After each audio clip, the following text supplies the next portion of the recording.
Well, hi there. This is my son Owen, and this is his favorite dinosaur, Pachycephalosaurus. Or at least it was until recently when our Tyrannosaurus Rex video persuaded him otherwise. There is a pattern to love for Tyrannosaurus Rex among true dinosaur lovers. He is your favorite when you don't know much about dinosaurs because it's just obviously so cool. Then you reach a point where you want a favorite dinosaur that isn't so cliche.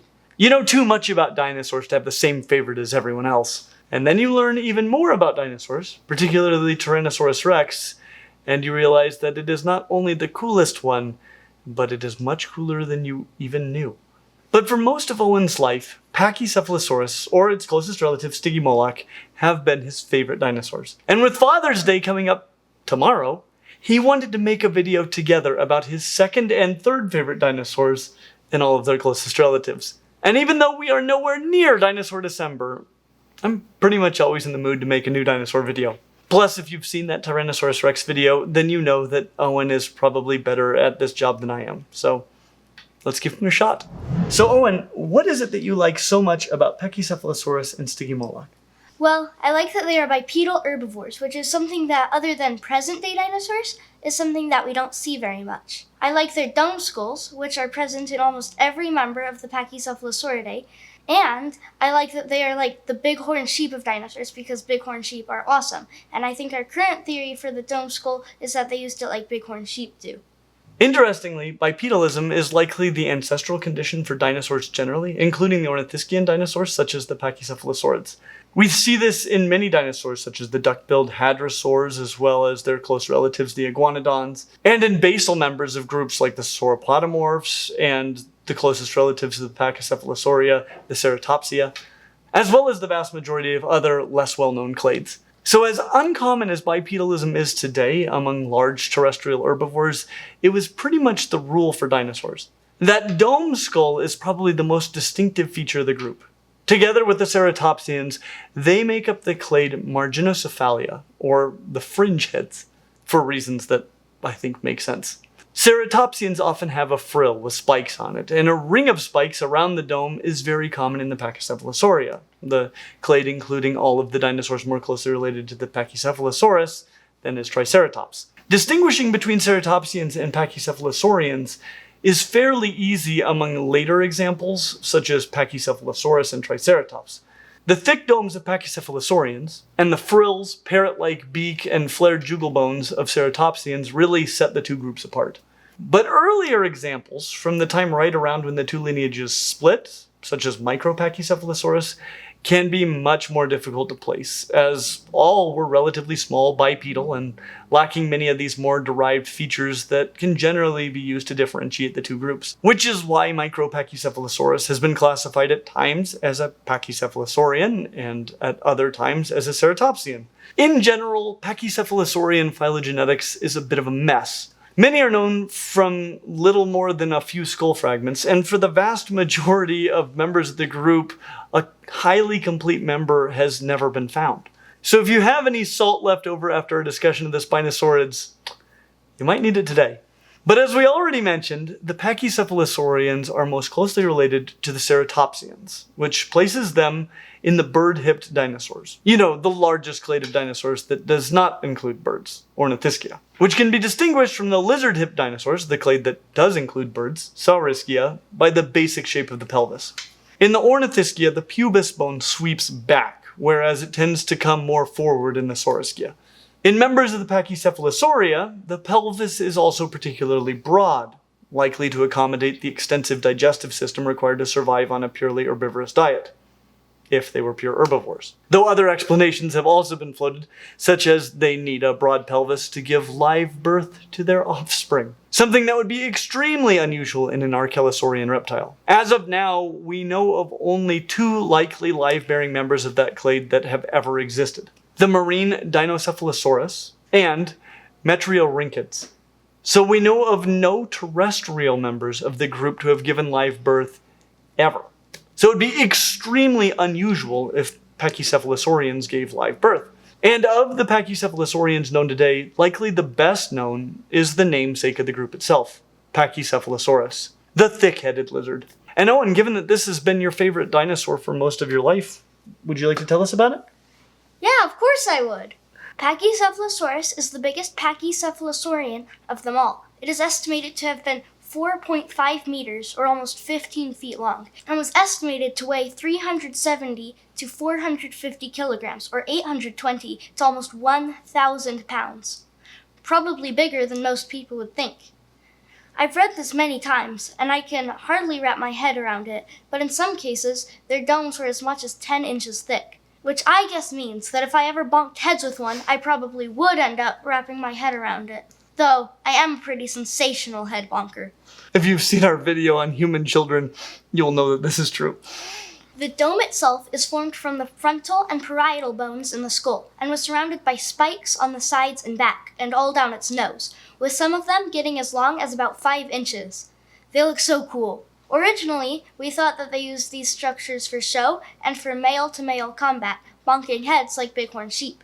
But due to a lack of evidence of damage to the skulls that would support such a hypothesis, for a time we thought that they didn't do this, and perhaps targeted the flanks of the rivals instead. But we have now found considerable evidence of the exact sort of trauma that you would expect to find if they bonked heads, so we are back to thinking that they acted like bighorn sheep.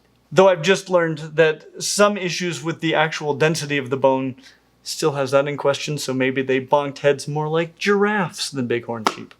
So they were probably hitting things with their heads. Pachycephalosaurus was found all over the western United States and up into Canada in the late Cretaceous. But interestingly, almost everything that we know about Pachycephalosaurus itself, we know from the study of the skull, because with only a few fragmentary exceptions, that's all we've ever found from them. Though it is my understanding that we have at least one fairly complete skeleton that maybe hasn't been investigated very thoroughly just yet. For example, we know that they had somewhat forward-facing eyes that were large with good binocular vision, and a beak at the end of a fairly small muzzle. In addition to the beak, their mouth also possessed a number of small leaf-shaped teeth, and their horns were relatively short and rounded in shape. Everything else we know about them is based primarily on what we know about other members of the group. And the closest relative to Pachycephalosaurus, so much so that it is debatable if it is a different genus at all, would be Owen's other favorite member of this clade, Stygimoloch. And Owen, I'm just curious, if it turns out that Stygimoloch is just a juvenile or perhaps a female Pachycephalosaurus, would the fact that your second and third favorite dinosaurs are both the same dinosaur make that dinosaur your new favorite? No, it would just be my second favorite dinosaur. It would be really hard for them to discover a dinosaur cooler than T-Rex. They're trying. In the Jurassic World movies, they're trying to make a cooler dinosaur, and it's just not working. The people that are doing the character designs for Jurassic World are working so hard to try to make something cooler than T-Rex. And bad news for them, nothing is cooler than T-Rex. Facts. Okay, so what do we know about Stygimoloch? Well, it is my understanding right now that Stygimoloch is a separate dinosaur, though that seems to go back and forth. Where Dracorex is pretty much always considered to be a juvenile of either Pachycephalosaurus or Stygimoloch. But it was found in the same basic place at about the same time as Pachycephalosaurus, so it is confusing. But it had bigger spikes on the back of its head than Pachycephalosaurus, which I think is evidence of it being its own species, because I don't understand why horns would shrink as it got older. But they were 6 inches long, even though Stygimoloch was considerably smaller than Pachycephalosaurus. But their horns were longer, just not for their size, but the actual horn. If you put it next to the horn from Pachycephalosaurus, it was longer. I know that when I talked to Ethan about it a few months ago, he agreed that it is odd that the horns would be smaller on an adult than a juvenile. Though some of that may simply be that they're covered with an expanded dome. But I'm not sure that the actual fossils show this, which might be why the most recent phylogenies treat them as a distinct genus. Stygimoloch means Moloch from the river Styx. Moloch is a demon deity representing child sacrifice. And the river Styx is the river that separates the living from the dead, and is where Achilles was dipped. This is a Tyrannosaurid level name. Overall, it is smaller than Pachycephalosaurus, though it is hard to say how much smaller, since all we have for either of them are the skull pieces. But its spikes were larger, sharper, and its dome smaller.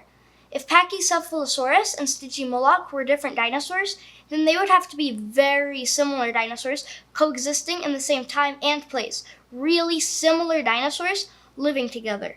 This is something that we do see in ceratopsian dinosaurs, like you and Ethan mentioned in your Loki Ceratops video. And ceratopsians are the closest relatives to the Pachycephalosaurs, which makes me wonder if they had something that made them able to do that. And I hope someday to see more research on that subject. I will say I just got back from Africa, and you certainly see many very similar species of antelopes living in the same time and place. So it isn't so absurd that two differently sized but similar herbivorous dinosaurs could coexist. Also, the rhinos and elephants, though, those eat different things. But Stygimoloch was my favorite dinosaur for a long time. Basically as soon as I found out about it. But before that, I liked Pachycephalosaurus. But then I found out about something that looked like Pachycephalosaurus, acted like Pachycephalosaurus, but had bigger spikes, which I thought made it cooler. I didn't care that it was smaller. I've always liked smaller animals like raccoons and cheetahs, and I think my favorite animals haven't been based on how awesome it is, but how much it brings me joy just thinking about it. And now that T-Rex does, now it's my favorite dinosaur. We always swing back to T-Rex. If you love dinosaurs, and if you're watching this video, odds are that you do, you are going to love the sponsor of today's video, which is the amazing card game Dino Survival. This is a game that you can play alone or with up to 4 friends. The game itself is based on how dinosaurs lived in their actual environment. So many games like this, they kind of make up a lot of arbitrary stats and other gimmicks. This is more about teaching you, even than it is about gameplay, and the gameplay is really fun. 65 beautifully human-illustrated dinosaurs and backgrounds. It's like an encyclopedia of dinosaurs, but the dino lover in your life can also play a game with it. And when you see the price, that is the price plus shipping, so you won't be paying any extra for shipping. And right now, if you use our code CRR10, or click the link for 10% off. I can tell you that as much as I love dinosaurs and as much as I'm trying to expand my library of dinosaurs that I know, there are a large number of them in this deck that I'm not familiar with. And even those that I do know, there's something in here for me to learn about probably every single one of them. This is a well-researched game. We've certainly reviewed some popular media about dinosaurs that is unimpressive with the amount of research that goes into it. This will blow you away. And I've met the creator myself, and he's a really awesome and passionate guy, just trying to create something amazing for us all to enjoy and to learn from. Just so many incredible dinosaurs and other prehistoric reptiles. I could spend a long time with these. Oh, but it's Pachycephalosaurus. I guess we better get back to the video. As for the debate about Stygimoloch and Dracorex, we were gonna leave it here. But then this morning, as Leisha and I were pulling into the reptile room for a meeting, we spotted the unmistakable figure of Steve from Paleoanalysis standing outside the room with a huge Utah raptor skull on his shoulder. So I thought I might get his take on the controversy. Well, Steve, I'm so glad that you're here, and your timing is perfect because I'm doing a very out-of-season dinosaur video. And the reality is, it's actually a little bit hard to find information on Stygimoloch or Dracorex at all. Definitely. And I know you just came back from visiting some places and some people that do a lot of the research on these groups. And I thought maybe you could give us a little bit more of the context of what we know about them, what we don't know about them, and sort of why a person might think that they are juveniles, why a person might think that they're distinct. So, like you were saying earlier, one of the biggest problems that we have with all of the Pachycephalosaurids is the lacking fossil evidence. We have a decent amount of skull material and not a lot else. Everything For some reason, that skull preserves really well. Yes. And with that being said, it kind of creates a bit of an issue where we have these multiple individual animals all found at the Hell Creek Formation, and they're all very similar. They're all part of the same family. And like you were saying with the animals like antelope, it is not outside the realm of possibility that there could be multiple individual species that are separate. But at the same time, we're also not finding any juvenile Pachycephalosaurus that is definitely not a Dracorex or a Stygimoloch. So that lacking fossil evidence of those juveniles is kind of one of those things that, like, so we have these 3 distinct size differences and no evidence of a definite juvenile Pachycephalosaurus that is not a Stygimoloch. Gotcha. Or a smaller one being a Dracorex. So if I understand correctly, a little bit outside of what you just explained to, the Stygimolochs that we have and probably the Dracorexes that we have appear to be juveniles themselves. So the problem that we run into is because the remains are so fragmentary, we don't have enough to really say with any kind of concrete evidence one way or another. And the thing is, like, the skulls appeared to be fairly solid. Yes. And having... Which seems like something you'd expect from an adult. Right. But with this particular group of animals, that could be something that's a little bit different in this particular case. Gotcha. So we don't... What would you need in order to determine... Because I see in a lot of places, like, we do know this appears to be a juvenile, this appears to be an adult. What kind of things are you looking for to be able to tell them apart? To be able to say for sure that Stygimoloch and then even smaller than that Dracorex, that those are distinct animals, we would have to find a Pachycephalosaurus that is definitely a juvenile and definitely... But how would you know it was a juvenile? By it being the size of Dracorex but or look more Stygimoloch, like but look like Pachycephalosaurus with the... Probably unfused? Yes. Possibly unfused. But again, that's kind of one of those problems that we run into because we have a hard time even finding complete skeletons of adults. That's or right. even semi-complete skeletons of adults. And an adult skeleton is much more likely to preserve well because the bones are much larger and more robust. So you've kind of laid out that we have these different sizes.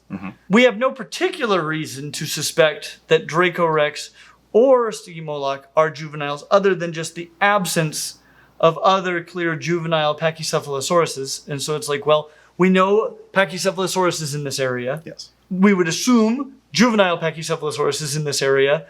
We're not seeing anything that is clearly a juvenile Pachycephalosaurus except for these. Right.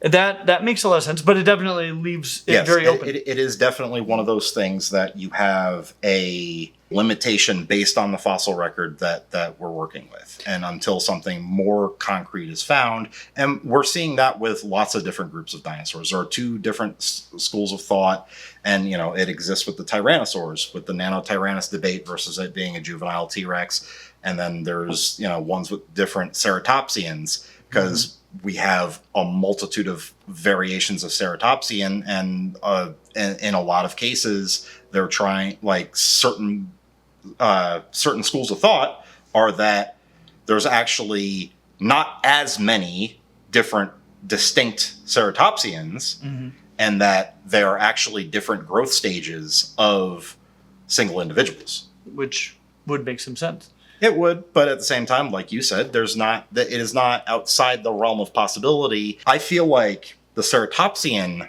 argument is very, very similar to what you were talking about with things like antelope, where we have these different variations of horns and horn growth patterns that are very distinct, but and in a lot of ways, the animals are in other ways fairly similar to each other, but they are distinct species that, because of sexual selection, that they've actually diversified. Yes, which makes a lot of sense as well. So, okay, so that's kind of, I think, the best argument for why they might be the same species. What would be the reasons to think that they're not? So there is a lot of morphological difference from the remains that we have. Best example I can think of is when you look at the skulls of Stygimoloch, Dracorex, and then Pachycephalosaurus, the growth... so they're either one species, and as the dome skull develops, as the animal gets older, the horns reduce. Yeah, which I don't know of anything that does that. I think the better way of looking at it is to actually think of, like, the reason why that would be. And I think that one school of thought is that the horns were actually kind of serving some form of of protection for, like, because the horns face backward on Pachycephalosaurids. So it could have been something to prevent animals from being able to attack, like from behind, to go in and attack the back of the neck. And as the skull develops, it would be something that would get reduced because the animal was getting larger and more capable of defending itself. Potentially. I don't know of anything that has larger horns as a juvenile than it does as an adult. There are probably lots of opportunities to outgrow your predators to some degree. Yes. And still, like, you don't see tusk reduction in elephants. The other side of that is Pachycephalosaurus was a large animal by today's standards, but it was not as big as some of the largest predators that was living alongside, because it lived alongside T-Rex. Yes. And so being able to protect yourself still just as relevant. Right. You have an outgrown predation. Yes. So there's different sides of the entire argument. I would say at this point in time, I totally buy the argument about why that makes sense. That, hey, well, we're not seeing the juveniles, and we are seeing these smaller Pachycephalosaurians in the exact same place. Maybe they're just the juveniles. That could totally be. But the shrinking horns thing, that's a big one for me. Right. That's a big one for me, Yeah, and I find it pretty persuasive. Dracorex I know much less about. It seems like the consensus is that Dracorex is most likely a juvenile either of Pachycephalosaurus or Stygimoloch, or both if they're the same thing. So the reason why that is because in the case of the Dracorex remains, there is some evidence to suggest that the skulls are not fully fused in some cases. So we do have evidence to suggest that those are juveniles. Right. Or even if they are a distinct species, that a lot of the specimens that we have still had some growing to do. Yeah, they may be a distinct species, but we've still only got juveniles of that species one way or the other. Possibly. Again, we're working with very, very limited remains of all of the members of this group. But the thing is, like, if you look at it, the argument is that these are all the same species. But at the same time, if you look at it morphologically, Pachycephalosaurus and Stygimoloch look a lot more similar to one another than Dracorex. Dracorex looks physically more distinct. Yeah.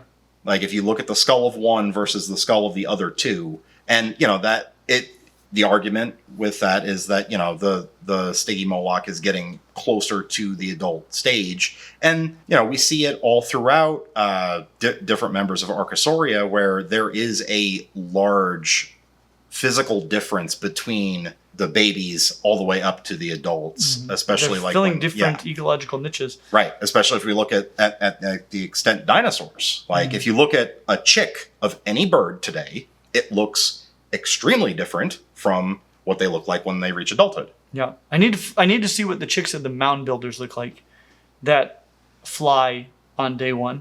Yeah. I'd like to see what those look like. But in general, you're absolutely right.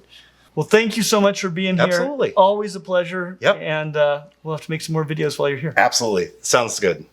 All right. I'm going to go ahead right out. Assuming that the current semi-consensus among paleontologists is correct, that Dracorex, the Dragon King, which is another Tyrannosaurid level name, is in reality just a juvenile Pachycephalosaurus, or Stygimoloch, then the next closest relative to Pachycephalosaurus would be one of two possibilities. One being this, Spherotholus. Which means ball dome. I don't know what the guy was thinking when he named it that. I hope he meant a soccer ball or a baseball or something. I hope it wasn't that it reminded him of the Rocky Mountain oysters that he had had for dinner. Okay, well, what did its dome look like? Oh dear.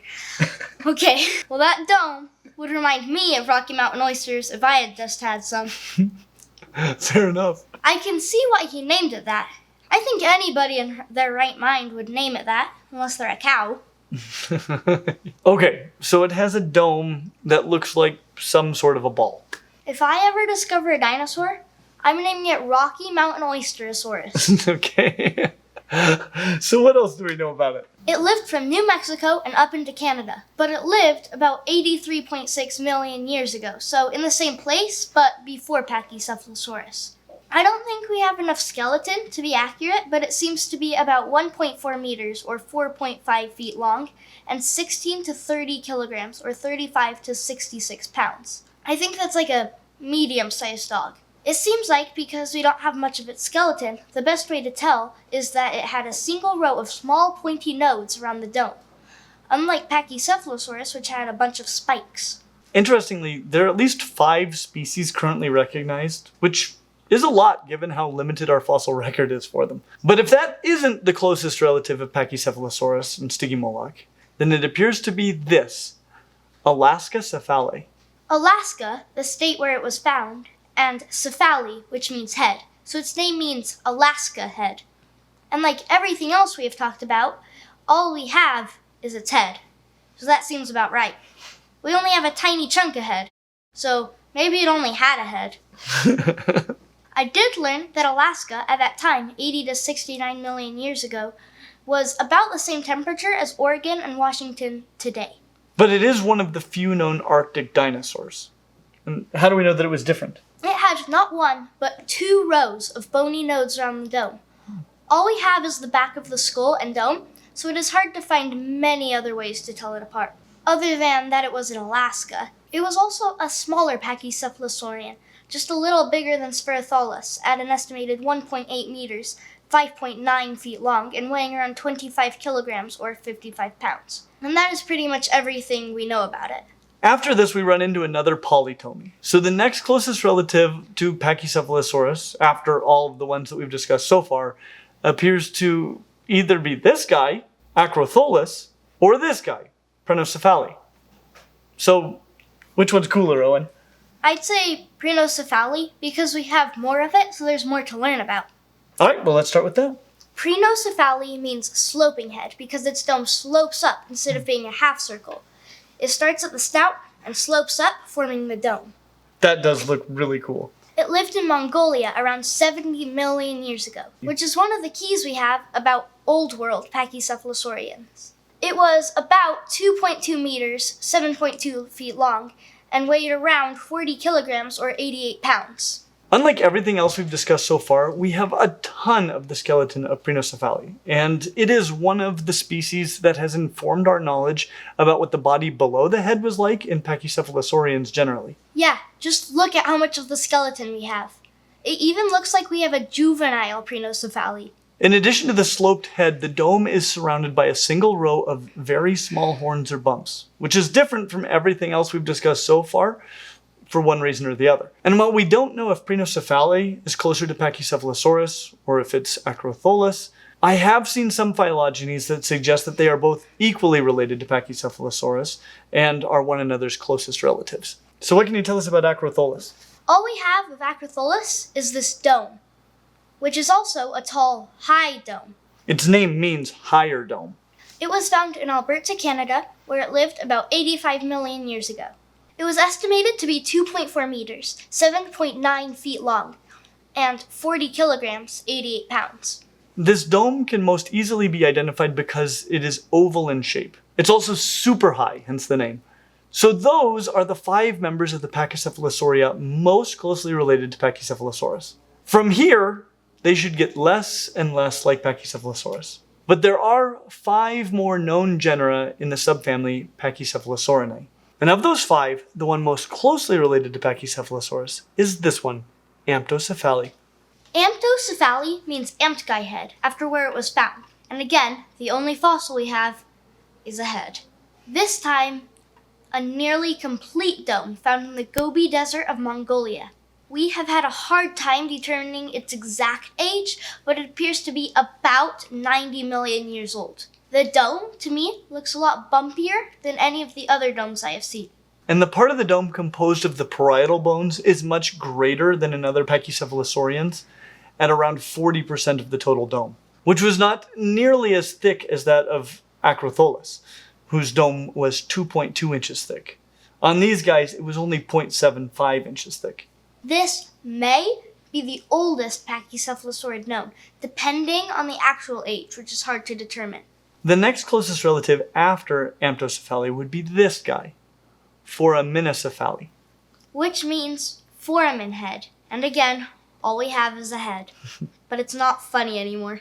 No, of course not. But because the biggest, thickest parts tend to get fossilized, and because the dome is so thick, that is what often gets fossilized. But I'd be so disappointed if they told me that I was going to get fossilized, and then I learned that the only part of me that was going to get fossilized was the top of my head. But the top of the head is pretty distinctive, most conspicuously because it is covered in pits, foramen, from which its name is derived. That is how scientific names are supposed to work, by the way.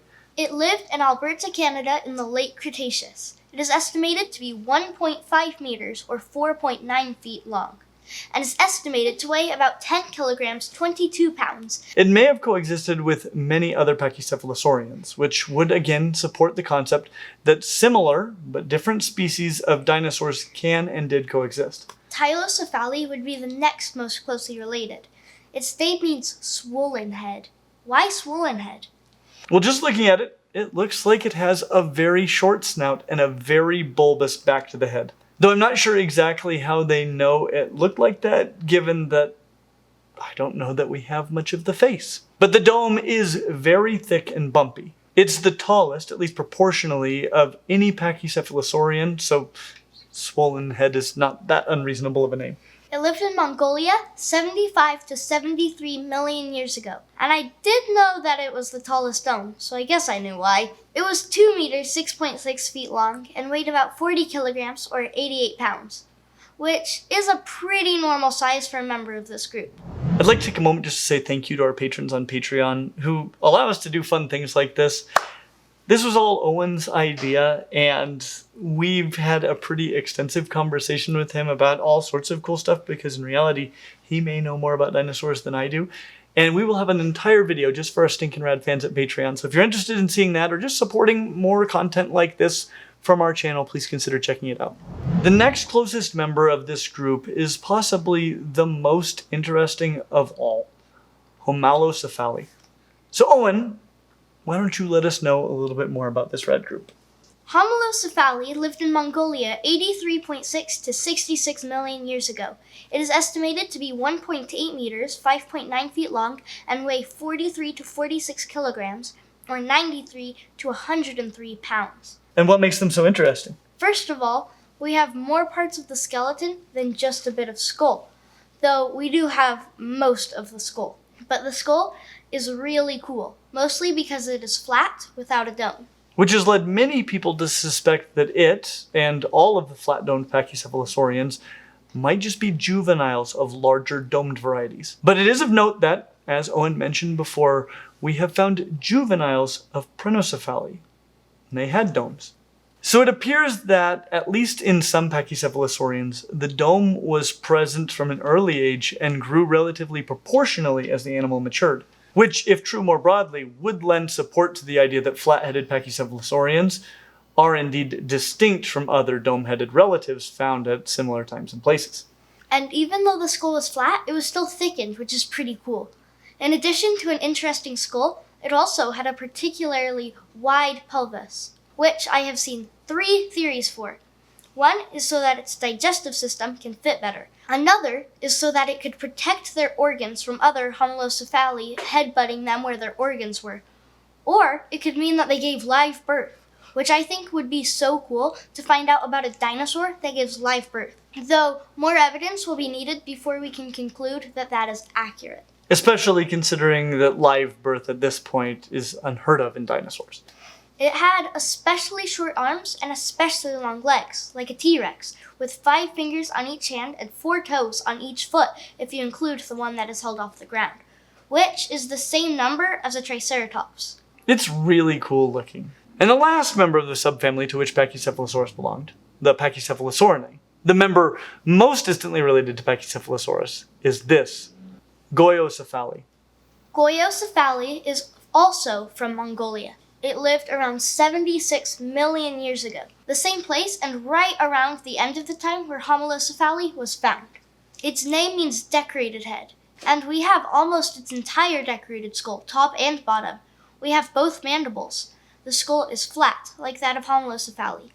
The best way to tell the two apart is that Goyocephali has heterodont dentition, which means that they have multiple kinds of teeth. They have normal Pachycephalosaurian leaf-shaped teeth in the back, but fang-like teeth closer to the beak, then a gap before the leaf-shaped teeth. This has led many people to suspect that they ate at least some meat. Overall, they were about 1.8 meters, 5.9 feet long, and weighed around 28 kilograms or 62 pounds. In addition to the skull, we have a number of vertebrae, a rib, pelvis, arms, and some pieces of the legs. So we have a lot more of the skeleton than we do of many of the others. So those are all the members of the subfamily of Pachycephalosaurus. But the family Pachycephalosauridae includes another clade with at least 3 genera, each equally related to Pachycephalosaurus, though we don't know which 2 of the 3 are most closely related to one another. And I thought about stopping at this point, but I know that Owen was particularly excited to talk about Stegosaurus. So let's start there.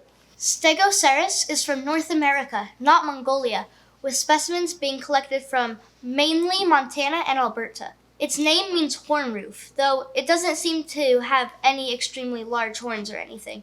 It lived 83.6 to 66 million years ago, and the reason that I wanted to talk about it was because we have a lot of it, so there's more cool stuff to talk about. Especially considering that it's a member of likely a separate clade of Pachycephalosaurians, so it will give us a greater understanding of the attributes present in the common ancestors of both clades.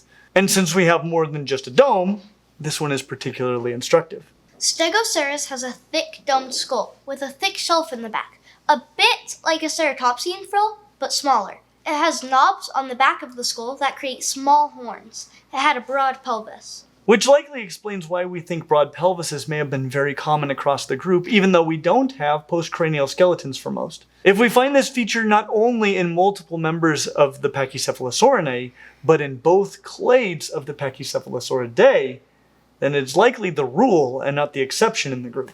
It also had a stiff tail and a rigid spine, most likely to absorb impact. It is estimated to be 2 to 2.5 meters, 6.6 to over 8 feet long, and weigh 10 to 40 kilograms, or 22 to 88 pounds. As with all members of the group, it had large eyes, likely great vision, as well as a keen sense of smell. Its closest relatives were the other 2 members of the clade, Colepiocephali and Hansuecia. Which one would you like to talk about first? Colepiocephali. It means knucklehead. It comes from Alberta, Canada, 83.5 to 70.6 million years ago. It was about 1 meter or 3.3 feet long, so one of the smaller members of the group.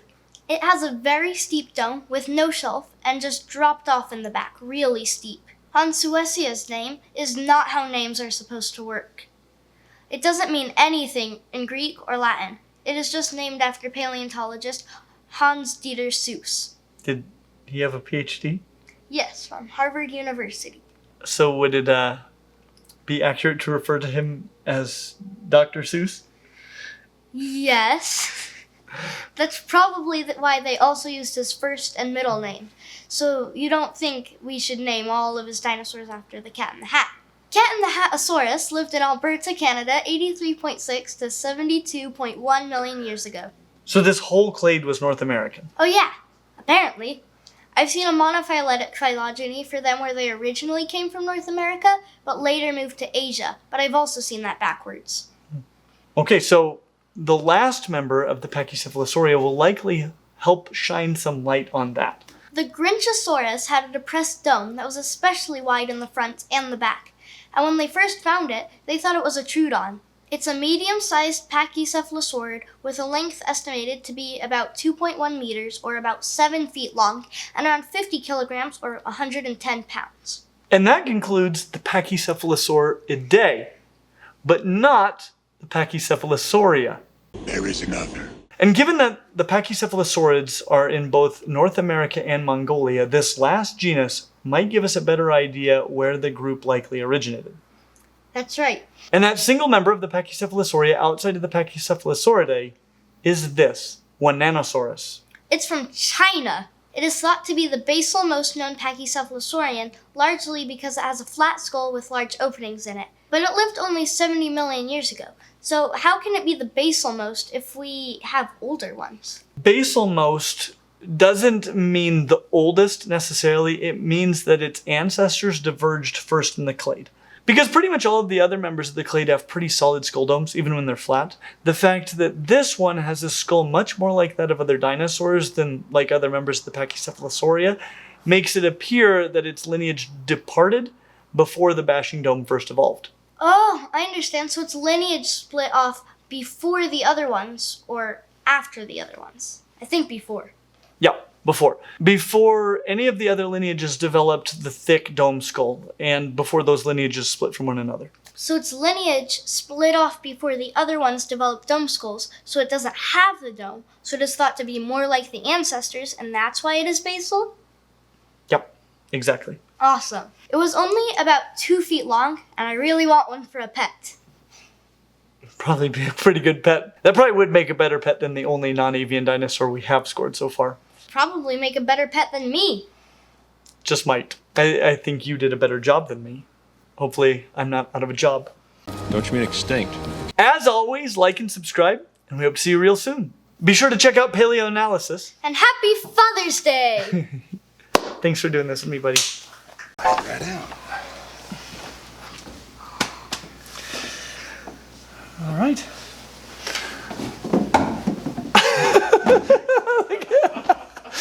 Oh my goodness. All right. No children were actually harmed in the making of this video. I hope it wasn't that it reminded him of the Rocky Mountain oysters that he had had for dinner. What? Which one of you wrote that? Me. Stegocer. The lips, the teeth, the tip of the tongue, the articulatory tools. That's good. I have a question for you, Owen. Yeah? Because this was your idea 100%.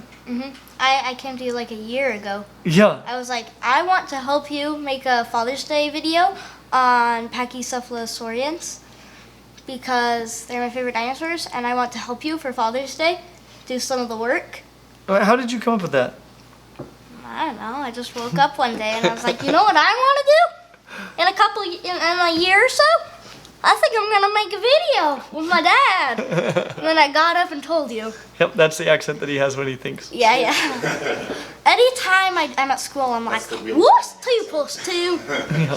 I just talk like that. What do you declare? I'm fixing to make a video with my pappy. So when you say see one, you're hoping for some dino DNA. Bingo. Dino DNA. Good. Dinosaurs.